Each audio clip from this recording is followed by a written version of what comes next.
Welcome to our channel Holy Bible, the Book of Life Hindi official. हमारे video प्रतिदिन प्राप्त करने के लिए कृपया हमारे चैनल को सब्सक्राइब करें और नोटिफिकेशन आइकॉन भी दबाएं।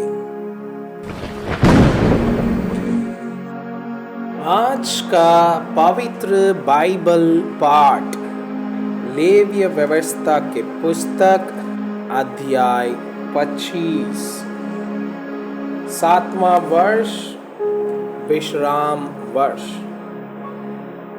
फिर यहोवा ने सीनाई पर्वत के पास मूसा से कहा, इस्राएलियों से कह कि जब तुम उस देश में प्रवेश करो जो मैं तुम्हें देता हूँ, तब भूमि को यहोवा के लिए विश्राम मिला करें।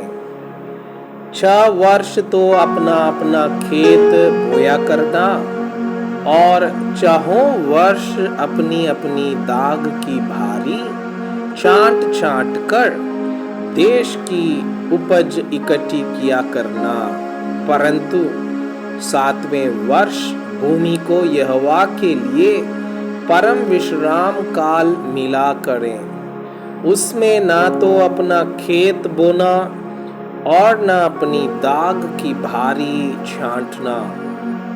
जो कुछ काटे हुए खेत में अपने आप से उगे उसे ना काटना और अपनी बिन छांटी हुई दाखलता की दाकों को ना तोड़ना, क्योंकि वह भूमि के लिए परम विश्राम का वर्ष होगा।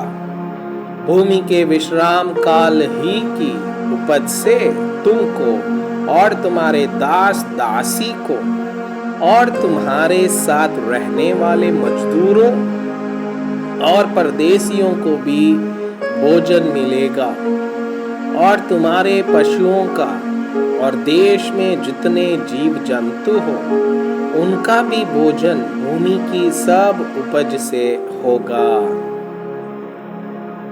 जुबली वर्ष। 7 विश्राम वर्ष अर्थात 7 गुना 7 वर्ष गिन लेना। 7 विश्राम वर्षों का यह समय 49 वर्ष होगा। तब 7वें महीने के 10वें दिन को अर्थात प्रयाचित के दिन जय जयकार के महाशब्द का नरसिंहा अपने सारे देश में सब कहीं फुकवाना और उस 50वें वर्ष को पवित्र मानना और देश के सारे निवासियों के लिए छुटकारे का प्रचार करना। वो वर्ष तुम्हारे यहाँ जुबली कहलाए। उसमें तुम अपनी अपनी निज भूमि और अपने अपने घराने में लौटने पाओगे। तुम्हारे यहाँ वह 50वां वर्ष जुबली का वर्ष कहलाए। उसमें तुम न बोना और जो अपने आप उगे उसे भी न काटना और न बिन छांटी हुई दाखलता की दागों को तोड़ना, क्योंकि वह जो जुबली का वर्ष होगा वो तुम्हारे लिए पवित्र होगा। तुम उसकी उपज खेत ही में से ले लेके खाना। इस जुबली के वर्ष में तुम अपनी अपनी निज भूमि को लौटाने पाओगे, और यदि तुम अपने भाई बंधु के हाथ कुछ बेचो या अपने भाई बंधु से कुछ मोल लो तो तुम एक दूसरे पर अंधेर न करना। जुबली के बाद जितने वर्ष बीते हो उनकी गिनती के अनुसार दाम ठहरा के एक दूसरे से मोल लेना, और शेष वर्षों की उपज के अनुसार वह तेरे हाथ बेचे। जितने वर्ष और रहे उतना ही दाम बढ़ाना और जितने वर्ष कम रहे उतना ही दाम घटाना, क्योंकि वर्ष की उपज की संख्या जितनी हो उतनी ही वो तेरे हाथ बेचेगा। तुम अपने अपने भाई बंधु पर अंधेर ना करना, अपने परमेश्वर का भाई मानना। मैं तुम्हारा परमेश्वर यहोवा हूँ। 7वें वर्ष की समस्या। इसलिए तुम मेरी विधियों को मानना और मेरे नियमों पर समझ बूझ कर चलना, क्योंकि ऐसा करने से तुम उस देश में निडर बसे रहोगे। भूमि अपनी उपज उपजाया करेगी और तुम पेट भर खाया करोगे और उस देश में निडर बसे रहोगे। और यदि तुम कहो कि 7वें वर्ष में हम क्या खाएंगे, ना तो हम बोएंगे ना अपने खेत की उपज इकट्ठा करेंगे, तो जानो कि मैं तुमको 6वें वर्ष में ऐसी आशीष दूंगा कि भूमि की उपज 3 वर्ष तक काम आएगी। तुम 8वें वर्ष में बोओगे और पुरानी उपज में से खाते रहोगे, और 90वें वर्ष की उपज जब तक ना मिले तब तक तुम पुरानी उपज में से खाते रहोगे। भूस्पति छुड़ाने की विधि। भूमि सदा के लिए बेची ना जाए, क्योंकि भूमि मेरी है और उसमें तुम परदेसी और बाहरी होंगे।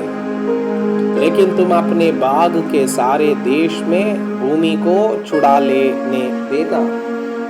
यदि तेरा कोई भाई बंधु कंगाल होकर अपनी निज भूमि में से कुछ बेच डाले, तो उसके कुटुंबियों में से जो सबसे निकट हो वो आकर अपने भाई बंधु के बेचे हुए बाग को छुड़ा ले। यदि किसी मनुष्य के लिए कोई छुड़ाने वाला ना हो और उसके पास इतना धन हो कि आप ही अपने बाग को छुड़ा सके, तो वो उसके बिकने के समय से वर्षों की गिनती करके शेष वर्षों की उपज का दाम उसको जितने उसे मोल लिया हो फेर दे, तब वो अपनी निज भूमि का अधिकारी हो जाए।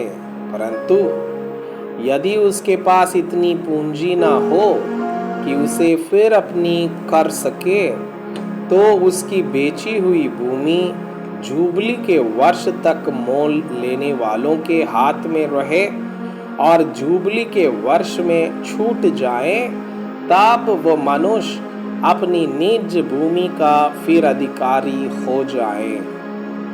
फिर यदि कोई मनुष्य शहरपना वाले नगर में बसने का घर बेचे, तो वो बेचने के बाद वर्ष भर के अंदर उसे छुड़ा सकेगा, अर्थात पूरे वर्ष भर उस मनुष्य को छुड़ाने का अधिकार रहेगा। परंतु यदि वो वर्ष भर में ना छुड़ाए, तो वो घर जो शहरपना वाले नगर में हो मोल लेने वाले का बना रहे और पीढ़ी पीढ़ी में उसी के वंश का बना रहे और जुबली के वर्ष में भी ना छूटे। परंतु बिना शहरपना के गांवों के घर तो देश के खेतों के समान गिने जाएं, उनका छुड़ाना भी हो सकेगा और वे जुबली के वर्ष में छूट जाएं। फिर भी लेवियों के निज बाग के नगरों के जो घर हो, उनको लेवी जब चाहे तब छुड़ाए, और यदि कोई लेवियां अपने भाग ना छुड़ाए, तो वो बेचा हुआ घर जो उसके बाग के नगर में हो जुबली के वर्ष में छूट जाए, क्योंकि इस्राएलियों के बीच लेवियों का भाग उनके नगरों में वे घर ही है, पर उनके नगरों के चारों ओर की चराई की भूमि बेची ना जाए, क्योंकि वो उनका सदा का भाग होगा। कंगालों को उधार देना। फिर यदि तेरा कोई भाई बंधु कंगाल हो जाए और उसकी दशा तेरे सामने तरस योग्य हो जाए, तो तुम उसको संभालना। वो परदेशी या यात्री के समान तेरे संग रहे, उससे ब्याज या बढ़ती ना लेना। परमेश्वर का भाई मानना, जिससे तेरा भाई बंधु तेरे संग जीवन निर्वाह कर सके। उसको ब्याज पर रुपया न देना और न उसको भोजन वस्तु लाभ के लालच से देना। मैं तुम्हारा परमेश्वर यहोवा हूँ। मैं तुम्हें कनान देश देने के लिए और तुम्हारा परमेश्वर ठहरने की मनसा से तुमको मिस्र देश से निकाल लाया हूँ।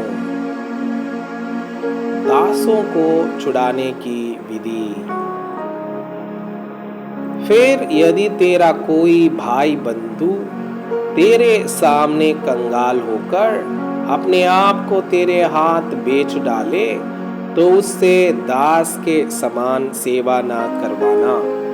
वो तेरे संग मजदूर या यात्री के समान रहे और जुबली के वर्ष तक तेरे संग रहकर सेवा करता रहे। तब वो बाल बच्चों समेत तेरे पास से निकल जाए और अपने कुटुंब में और अपने पितरों की निज भूमि में लौट जाएं, क्योंकि वे मेरे ही दास हैं, जिनको मैं मिस्र देश से निकाल लाया हूँ। इसलिए वे दास की रीति से ना बेचे जाएं। उस पर कठोरता से अधिकार ना करना। अपने परमेश्वर का भय मानते रहना। तेरे जो दास दासियां हो, वे तुम्हारे चारों ओर की जातियों में से हो और दास और दासियां उन्हीं में से मोल लेना। जो यात्री लोग तुम्हारे बीच में परदेशी होकर रहेंगे, उनमें से और उनके घरानों में से भी जो तुम्हारे आसपास हो और जो तुम्हारे देश में उत्पन्न हुए हो, उनमें से तुम दास और दासी मोल लो और वे तुम्हारा भाग ठहरे। तुम अपने पुत्रों को भी जो तुम्हारे बाद होंगे उन अधिकारी कर सकोगे और वे उनका भाग ठहरे। उनमें से तुम सदा अपने लिए दास लिया करना, परंतु तुम्हारे भाई बंधु जो इस्राएली हो, उन पर अपना अधिकार कठोरता से ना जताना। फिर यदि तेरे सामने कोई परदेशी या यात्री धनी हो जाए और उसके सामने तेरा भाई कंगाल होकर अपने आप को तेरे सामने उस परदेशी या यात्री या उसके वंश के हाथ बेच डाले, तो उसके बिक जाने के बाद वह फिर छुड़ाया जा सकता है। उसके भाइयों में से कोई उसको छुड़ा सकता है, या उसका चाचा या चचेरा भाई तथा उसके कुल का कोई भी निकट कुटुंबी उसको छुड़ा सकता है। या यदि वो धनी हो जाए तो वो आप ही अपने को छुड़ा सकता है। वो अपने मोल लेने वाले के साथ अपने बिकने के वर्ष से जुबली के वर्ष तक हिसाब करे और उसके बिकने का दाम वर्षों की गिनती के अनुसार हो, अर्थात वो दाम मजदूर के दिवसों के समान उसके साथ होगा। यदि जुबली के वर्ष के बहुत वर्ष रह जाएं, तो जितने रुपयों से वो मोल लिया गया हो, उनमें से वो अपने छुड़ाने का दाम उतने वर्षों के अनुसार फेर दे। यदि जुबली के वर्ष के थोड़े वर्ष रह गए हो, तो भी वो अपने स्वामी के साथ हिसाब करके अपने छुड़ाने का दाम उतने ही वर्षों के अनुसार फेर दे। वो अपने स्वामी के संग उस मजदूर के समान रहे जिसकी वार्षिक मजदूरी ठहराई जाती हो और उसका स्वामी उस पर तेरे सामने कठोरता से अधिकार ना जताने पाए, और यदि वो इन रीतियों से छुड़ाया ना जाए तो वो जुबली के वर्ष में अपने बाल बच्चों समेत छूट जाए, क्योंकि इस्राएली मेरे ही दास है, वे मिस्र देश से मेरे ही निकाले हुए दास है। मैं तुम्हारा परमेश्वर यहोवा हूँ। मैं आपसे यह अनुरोध करता हूँ कि कृपया आज का बाइबल पाठ को अध्ययन करें और जिन वचनों के द्वारा आप प्रभावित हुए उसे अपनी कॉपी में लिखें और आज दिन भर इस वचनों को अपने जीवन में अभ्यास करें। परमेश्वर चाहता है कि आप उनके समान सिद्ध और पवित्र